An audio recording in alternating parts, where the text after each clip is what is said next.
Hi everyone, welcome to our channel. ఈరోజు టమాటా నిల్వ పచ్చడి ఎలా చేయాలో చూసేద్దాము. ఒకసారి విధంగా ట్రై చేసి చూడండి, సూపర్గా ఉంటుంది. వేడి వేడి అన్నంలో కొంచెం వేసేసుకొని నెయ్యి వేసుకొని తిన్నట్లయితే అదిరిపోతుంది. దానికి ఇక్కడ నేను 1 kg టమాటోస్ని కడుక్కొని తుడిచేసేసుకొని చక్కగా ఇలా కట్ చేసి పీసెస్ లాగా పక్కన పెట్టేసుకున్నాను. ఇప్పుడు మనము ప్రాసెస్లోకి వెళ్దాము. చూడండి, ఇక్కడ ఒక 2 స్పూన్ల ఆయిల్ని అయితే తీసేసుకొని అందులో టమాటోస్ని వేసేసుకొని మీడియం ఫ్లేమ్లో పెట్టి చక్కగా మగ్గించుకోవాలి. 1 kg టమాటాలకి మనం ఒక 150 గ్రామ్స్ అంత చింతపండునైతే యూస్ చేయాలి. ఒకసారి ఇక్కడే టమాటోస్ వేసాం కదండి, ఒకసారి పైనుండి కింది వరకు అంతా కలిసేలా ఒకసారి ఇలా కలిపేసుకొని మనం వదిలిపెట్టేద్దాము. ఉడుకుతూ ఉంటుంది. ఆలోపు మనము మెంతుల ఆవపొడి అయితే రెడీ చేసేసుకుందాము. చూడండి, ఇక్కడ నేనైతే 1 స్పూన్ మెంతులు అలాగే 2 స్పూన్ల ఆవాలను అయితే తీసుకుంటున్నాను. వీటిని చక్కగా డ్రై రోస్ట్ చేసేసుకొని మిక్సీ పట్టేసి పక్కన పెట్టేసుకుందాము. టమాటాలు మగ్గేలోపు ఈ కరెక్ట్ కొలత ఫాలో అవుతూ చేసుకోండి. పచ్చడి చేయడం రాని వాళ్ళు కూడా చక్కగా ఈజీగా చేసేసుకుంటారు. సూపర్ టేస్టీగా ఉంటుంది. చూడండి, ఇలా మధ్య మధ్యలో కలుపుతూ దగ్గరుండి ఫ్రై చేసుకోండి, తొందరగా మాడిపోతాయి. కొద్దిగా క్వాంటిటీ కాబట్టి. చూసారు కదా, చక్కగా గోల్డెన్ బ్రౌన్ కలర్ అయితే అయ్యాయి మెంతులు. ఆవాలు కూడా వేగిపోయాయి. ఇప్పుడు స్టవ్ ఆఫ్ చేసుకొని చల్లగా అయిన తర్వాత మిక్సీ చేసేసుకోవాలి.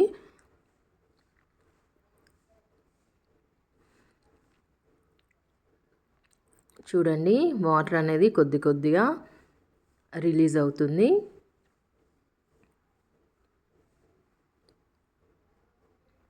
ఇప్పుడు ఇందులోనే చింతపండుని కూడా వేసేసుకుందాం. చూసారు కదా, 1 kgకి టమాటోస్కి ఒక 150 గ్రామ్స్ అంతా చింతపండునైతే వేసుకుంటున్నాను. చింతపండుని కూడా వేసాక మళ్ళీ ఒకసారి మిక్స్ చేసుకుందాము. పక్కా ఈ కొలతలతో చేసుకోండి, సూపర్ టేస్టీగా వస్తుంది. ఒకవేళ ఎక్కువ క్వాంటిటీ పెట్టాలనుకుంటే డబుల్ చేసుకోండి. మీరు ఎంత క్వాంటిటీ పెడదాం అనుకుంటున్నారో అంత క్వాంటిటీ. టమాటోస్ని మాత్రం చక్కగా వాష్ చేసుకున్నాక పొడి క్లాత్తో చక్కగా తుడుచుకోండి.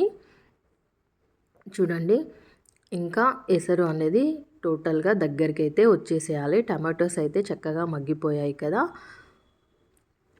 ఇప్పుడు మనం దీన్ని పౌడర్ చేసేసుకుందాం.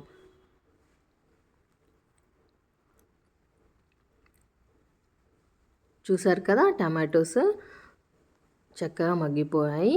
ఈ విధంగా అయ్యే వరకు మనమైతే ఉడికించుకున్నాక స్టవ్ ఆఫ్ చేసుకుందాము. చల్లగా అయిపోయిన తర్వాత మిక్సీ చేసుకుంటే సరిపోతుంది. ఇక్కడ నేనైతే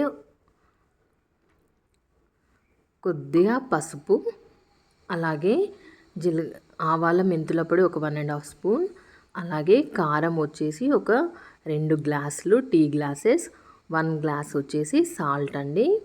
అలాగే వెల్లుల్లి వేసుకున్నాను.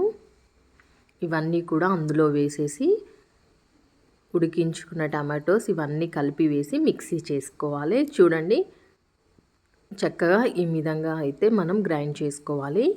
ఇప్పుడు దీనికి కావలసిన పోపునైతే రెడీ చేసుకుందాము. ఇక్కడ చూడండి, 1 kg టమాటాకి ఒక 400 ml ఆయిల్ని అయితే తీసుకున్నాను. ఆయిల్ వేడైన తర్వాత ఇందులోనే జీలకర్ర, ఆవాలు అలాగే వెల్లుల్లి, ఎండుమిర్చి, శనగపప్పు, కరివేపాకు ఇవన్నీ వేసేసుకొని చక్కగా ఫ్రై చేసుకోవాలండి. మనం ముందుగా గ్రైండ్ చేసుకున్న టమాటా పచ్చడిని ఇందులో వేసేసుకొని కలిపేసుకోవడమే అండి. అంతే, ఎంతో రుచికరంగా టమాటా నిల్వ పచ్చడి రెడీ అయినట్లే. నా రెసిపీ నచ్చితే తప్పకుండా లైక్ చేయండి, నా ఛానల్ని సబ్స్క్రైబ్ చేయండి. అలాగే నా వీడియోని మీ ఫ్రెండ్స్ అండ్ రిలేటివ్స్కి షేర్ చేయండి. మరిన్ని టేస్టీ అండ్ హెల్తీ రెసిపీస్ కోసం తప్పకుండా నా ఛానల్ని ఫాలో అవుతూ ఉండండి. చూసారు కదా, పోపు అనేది చక్కగా వేగిపోయింది. ఇప్పుడు మనం ముందుగా గ్రైండ్ చేసుకున్న టమాటా పచ్చడిని ఇందులోకి వేసేసుకోవడమే అండి. టమాటోస్ మనకి తక్కువ రేటు ఉన్నప్పుడు చక్కగా ఇలా నిల్వ పచ్చడి చేసుకున్నట్లయితే మనకి చాలా యూస్ఫుల్గా ఉంటుంది. మనం కూడా టేస్టీగా పచ్చడితో తింటాము. ఎప్పుడైనా కర్రీస్ చేసుకున్నప్పుడు కొంచెం టమాటా పచ్చడి వేసేసుకొని తిన్నా సరిపోతుంది, అంత టేస్టీగా ఉంటుంది. చూసారు కదా, ఇప్పుడు పచ్చడిని అంతా ఇందులో వేసేసుకొని ఒకసారి కలిపేసుకోవడమే. ఈ కొలతలతో ఫాలో అవుతూ చేసుకోండి, టేస్ట్ అనేది అదిరిపోతుంది. చాలా సింపుల్గా చేసేసుకోవచ్చు, ఎంతో టేస్టీగా చేసుకోవచ్చు. మనం ఈ పచ్చడిని ఈజీగా 1 మంత్ వరకు అయితే స్టోర్ చేసేసుకోవచ్చు అండి. క్వాంటిటీ మీకు ఎక్కువ కావాలి అంటే నేను చెప్పిన కొలతల్ని డబుల్ చేస్తూ వేసుకోండి. అంతే అండి, ఎంతో టేస్టీగా ఉండే టమాటా నిల్వ పచ్చడి రెడీ అయింది. నచ్చిందా మీకు? మరి మీరు కూడా ట్రై చేయండి. మీకు ఎలా వచ్చిందో తప్పకుండా నా కామెంట్ సెక్షన్లో షేర్ చేయండి. మరిన్ని టేస్టీ అండ్ హెల్తీ రెసిపీస్ కోసం తప్పకుండా నా ఛానల్ని ఫాలో అవుతూ ఉండండి. మరి నచ్చితే తప్పకుండా లైక్ చేసి నా ఛానల్ని సబ్స్క్రైబ్ చేయండి. వేడి వేడి అన్నంలో కొద్దిగా టమాటా పచ్చడి వేసేసుకొని నెయ్యి వేసుకొని తింటే అసలు అమృతంలా ఉంటుంది. లేట్ చేయకుండా మీరు కూడా ట్రై చేసేయండి. మీకు ఎలా వచ్చిందో నా కామెంట్ సెక్షన్లో షేర్ చేయండి. Okay friends, thank you for watching. Keep watching for more videos.